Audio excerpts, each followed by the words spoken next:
"2019 has already been a busy year for Triumph with the likes of the new 1200 Scramblers, the Speed Twin, updated Street Twin and Street Scrambler, the new 2.5-litre Rocket 3, Thruxton TFC, and recently the limited edition Daytona 765 Moto2 bike. But there are plenty of rumours of more to come from Hinckley before the year is up, and most likely they'll launch at EICMA in November, so let's take a look at the most substantiated claims. Apparently, prototypes of a new speed triple have been spotted on the roads, but spy photographers have yet to get a picture. The headline change is expected to be an increase in capacity from the existing 1050cc triple to 1160. Some of this extra grunt will go towards meeting stricter emissions requirements from the Euro 5 rules, which are due to come in place next year, but a performance increase could also be on the cards. With the existing model putting out 148 horses peak, 110cc more displacement could be good for another 10 to 20 horsepower, which would put it up in the same region as BMW's S1000R and Yamaha's MT10. But the 1050 Speed Triple is already able to produce more torque than those four-cylinder rivals at 170 Nm to their 111 and 112, and that gap could widen still further with a few extra Nm coming from the new, bigger motor.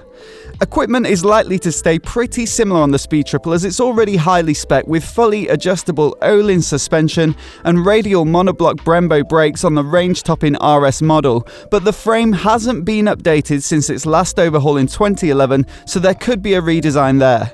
The 1050 RS has all of the major electronics wizardry that you'd expect, including a TFT display, riding modes, cruise control, and cornering ABS and traction control owing to its IMU, so it's unlikely that we'll see any major leaps made here, but almost certainly we'll see some styling updates. Some of the prototype bikes for other models that have been out-spotted testing have a slightly more aggressive angled look to their headlights, but on the contrary, Bennett's Bike Social speculate that if the twin round LED headlights of the Rocket 3 were used, it'd give the new Speed a retro Street Fighter vibe. Right at the beginning of this year, a blacked-out Thruxton R was spotted on test close to the Triumph factory in Hinckley. It wouldn't be an unusual move as we've already had the T120 Black, T100 Black and Bobber Black. The T120 and T100 are pretty much mechanically the same as their non-black counterparts, whereas the Bobber Black added twin Brembos, better forks, an LED headlight and smaller front wheel with chunky tyre to the standard Bobber. The Thruxton R spotted testing looked to have the same spec as the standard bike, although the LED headlight from the Thruxton TFC appeared to be present, so perhaps we can expect a slightly upgraded spec, as well as the totally black paint job and motor. Another bike that's been spotted in testing is an updated Street Triple, and a document filed with the California Air Resources Board confirms some changes for 2020. The document suggests a new motor, which could be a result of the updated 765 Triple developed for the limited edition Moto2 Daytona. It also states that the new bike will add another three-way catalyst to cut down on emissions ahead of Euro 5. There's nothing else of note in that document, but hopefully we'll find out more soon. But one bike slated for what looks like a major update is the Tiger. The off-road biased XCA and the road biased XR have both been snapped out testing by spy photographers, and there are plenty of changes to talk about.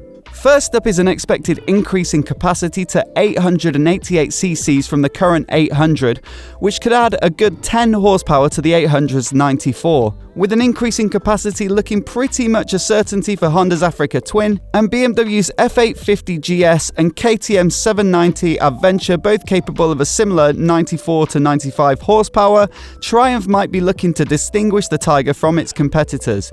An updated exhaust could be part of the Euro 5 preparations we're seeing across the range, whilst a new subframe design, split radiator, higher spec brakes and suspension, and some updates to the styling are all visible. In terms of electronics, a 6-axis IMU is present on the current 1200 Tiger, so perhaps we might see this trickle down to the new 900, which would open up cornering ABS and traction control. The 1200 Scrambler and Rocket also feature a new dash with connectivity that allows a GoPro to be controlled from the switchgear, turn-by-turn nav, and music and calls from your phone. The Triumph website states that these features will be available to all bikes with TFT instruments in late 2019, presumably via a software update, so I think we can expect them as standard on new bikes too. One of the more unusual configurations that's been spied out testing is a bobber with clip-ons and a top box. The top box of course houses instruments for recording ride data for analysis back at the factory, but the clip-ons are a curiosity indeed. Combined with the bobber's low-slung seat, it looks like it makes for an uncomfortable ride. Either way, it looks like a performance-orientated bobber is in the works, with Öhlins suspension and radial Brembos also on show, both of which aren't available in the current bobber range. Speculators have deliberated over whether the new bike will be an R model or a TFC. My best guess is that it's the latter, as the exhaust spotted in testing looks unfinished with the tip missing. Both the TFC Thruxton and TFC Rocket have had Arrow exhaust with carbon tips, so I reckon that this is just a part that hasn't been made yet for the prototype bobber TFC. More leaked Environment Agency documents from the US reveal that a new Thunderbird could be in the works for 2020 as well. Discontinued in 2017, it was a 1700cc parallel twin cruiser, in fact at the time the largest parallel twin in production. But what could a new Thunderbird mean? It might seem logical that Triumph would use the Bonneville motor from the T120 etc, but the documents confirm that it will still come in at 1700cc, so repurposing the 1200 Bonneville twin to take a half-litre increase in capacity seems extremely unlikely. Updating the old motor to meet current day emissions requirements is much more plausible. As for styling, the touring-focused LT, stripped-down Commander and hot rod-styled Storm models of the last generation are all listed on the new document, so they might be tweaked, but it looks like the range will follow roughly the same formula. Triumph are now partway into their TE1 electric motorcycle project, in which they're collaborating with a number of UK companies including Williams Advanced Engineering. They explicitly said that the goal of the 2-year project wasn't to produce an electric bike, but rather develop the knowledge and techniques to do so. That said, perhaps we'll get a glimpse of their progress at a show in the next year or two. BMW's Vision DC Roadster, for example, is nowhere near a production motorcycle, it's a pure prototype, but that hasn't stopped them showing it off at the Frankfurt Motor Show last week. Personally, I can't wait to see what Triumph do in this space, but it could be EICMA 2020 or 2021 before we see anything. Last up, let's not forget that Triumph filed European trademark documents for the historic Trident name at the beginning of the year.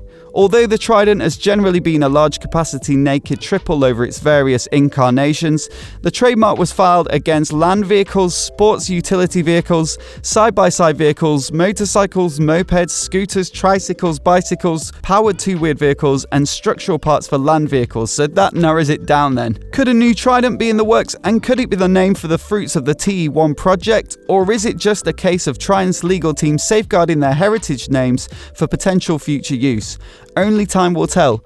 But that's all of the rumours I've read to date. Which do you think are the most credible, and which are you most looking forward to? Let me know in the comments below. I'll be heading to EICMA this year to cover all the new bikes from the major manufacturers, so if you're new here and you want to see those videos, hit subscribe and I'll catch you next time.